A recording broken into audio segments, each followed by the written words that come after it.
Hi guys, just a quick look here at the major M360. I'm going to review some of my older CB radios soon. I'm just going to kick off with this one, quick look at it. Just going to show the differences between AM and FM. I think I mentioned this in a previous video where this radio is really built in an era where FM was sort of an addition and AM lower and upper sideband with the main features, as in you'll hear the difference now on this. So this is a standard M360 with the only addition being a 5kc drop there. When you put that up to DX, which is normally distance, at the moment it's on local, this goes down 5kc, which is quite a useful, I think it's 5 or 6, I think it gets you, no I think it's 5 actually, I'll check in a second, but I'm pretty sure it's 5, but it gets you down 5kc to get you onto the zeros, and it also helps align roughly with the UK40 if you wanted to pick up the UK40. So it's got the classic squelch pop. This is the only thing it's had done, is that 5kc dropper. It's also had a tune up where it needed the, I can't remember what it is, TCO, VFO, I can't remember. Part of it needed tuning to be transmit evenly across the bands on the right frequencies. So it got sent to Bear Cub, I think, I'm not sure. Anyway, right, here we go. So a quick look at the power then. So here is the audio while we're here.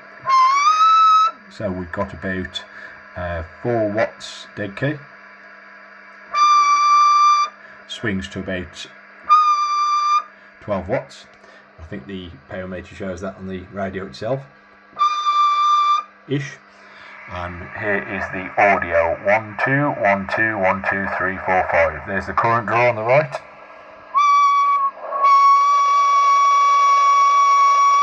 About 3 amps and about 2 on dead key. And receive only, it's about 1/4 amp. Minor volt drop there because I've got a really relatively short cable run and it's quite thick cable, and my power supply is pretty decent, linear power supply. Here we go, so that's that part. Now I'll switch over to FM. The switches are really tight on these old radios, actually proper click. We're on 27205, but we're on a dummy load, and the computer's just finished updating, which is good news. So we're on 27205 on a dummy load. So let's try FM. Hello, 1 2 1 2. That's actually on AM. What am I doing? So let's switch that to FM, and let's switch that to FM as well. FM 1 2, and it's quiet and it's muffled and you can't hear it very well. That's the volume on the same. It's clear enough, to be fair. There's the power, which is about 5 watts. Shouldn't really change. And there's the power on there, about 5 watts. Decent power meters on these radios for the day. Power wasn't, it didn't say watts on there. It doesn't say watts. It doesn't give you a unit. It just says 0, halfway between 0 and 2 is obviously 1, 2, 3, 5, then 10 on there. A bit of a jump there between 5 and 10 in a short space, but this was a relatively decent indicator of how many watts you were doing, although it doesn't say watts on the power meter. Little power, signal strength there, very nice radios, much better built in my humble opinion than the Uniden equivalents at the time. Some of this Cobras and things, I think these were the superiorly built radios, not necessarily performance wise, but definitely built better, better build quality. Always made in Japan. I think they're all made in Japan, to be honest. The Cyberden, one's from Terminator film, I'm not sure there. Cybernet, yes, Cybernet. Cyberdyne is Terminator. Okay, bit of a tangent there. Okay, so what I was just showing is, let's just see if we can receive anything there. So let's go to USB, let's go to, I can't remember how to do this. So we go to 12, which is the 555. I think we go up on there. Now we go up on that one. That's double high, that's high there. So let's turn the squelch down and let's switch it over to the antenna. Okay, we're on a vertical. It's an Excalibur, which is regarded as a terrible antenna, but I'm very high up and it's at the apex of my loft. I'm limited to where I can actually have an antenna on the outside. I could put one up on the outside of the house, but it's a lot of hassle. So I don't bother, so I just make do with loft antennas. But as I say, I'm very high up above sea level, so I get pretty good reception on anything, especially when the antenna's right in the apex of the loft. But it's not great for transmitting on, but it's decent for receiving. I did get slightly better performance with the Solarcon A99, which is also known as the Antron 99.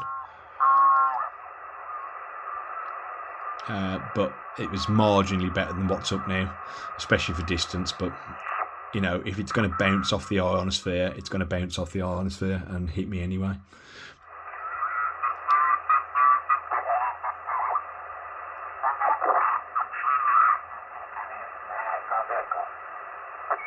Good, really, really nice quiet receive on these. This is a noisy antenna as well, so.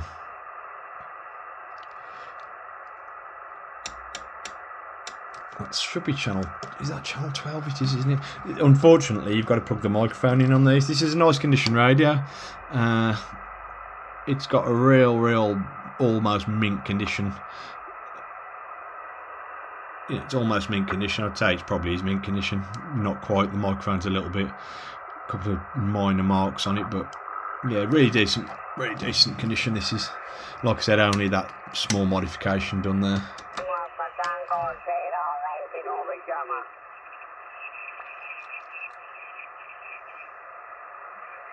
Unfortunately, you can't get the alpha channels.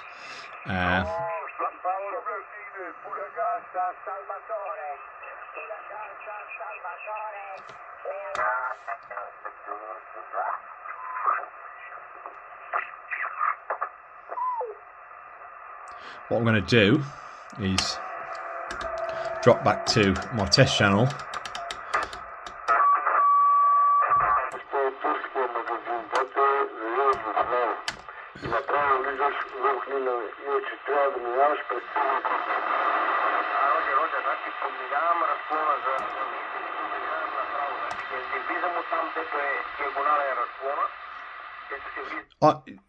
Coincidentally, it's quite actually good on receiving on FM, apart from the squelch pop. It's pretty good at receiving on FM. So it's just a bit muffled on FM when you transmit, that's all. A bit quiet, a bit muffled. You either have to use a pair of mic or eat the microphone, as they say. Okay, so let's go back to the test channel, just test quickly. I'll do a better review on this soon. It's just a out-the-box quick look. I had to wipe it all off. I had to wipe the microphone down. It got that sort of sticky stuff on the lead. I had to wipe it down with a wet, damp rag. I never use any chemicals or anything on my stuff. So this just wiped down. It had that yellowy looking dust stuff that it gets and makes it sticker, that often gets on these leads. It just needs wiping with a damp rag. I didn't touch the radio's in storage where it never gets a speck of dust on it, luckily. So let's go back to the test channel. Let's try USB. I just put the dummy load back on. Right, back on the dummy load. I go to AM. Switch the BFO on, and let's go for some. Oh no, doesn't like that. I've actually got to. Right, I've got to tune it up. So I need to tune it in. So I'm gonna have to put this down somewhere. Let's just give you the current draw. No, that doesn't work. There's absolutely nowhere to put the phone. Okay, I can't do it one-handed. Let me just tune it in and come back. 1 2 1 2 3 4 5 1 2 1 2 1 2 1 2. That's about as good as I can get that, because obviously it's a bit close for sideband and it's quite a sensitive microphone. As I said, it's quite good on LSB USB, so it's got quite a powerful audio, so it's a bit overwhelming even into a dummy load, but it's so close it's just obviously picking up all the splatter. Okay guys, that's it. Just a quick, I'll give you a quick tour around the old radio there. It's, as I say, it's in pretty good condition, probably 9 or 10 out of 10. The case is that mottled effect, as standard, not been painted. Yeah, I don't think they're worth much, but they're worth more to me to keep, to be honest. Right, okay guys, that's it for now. Just a quick look at the old radio equipment. I'll be doing some more videos soon. If you like this sort of thing, don't forget to like and subscribe. Thanks for watching.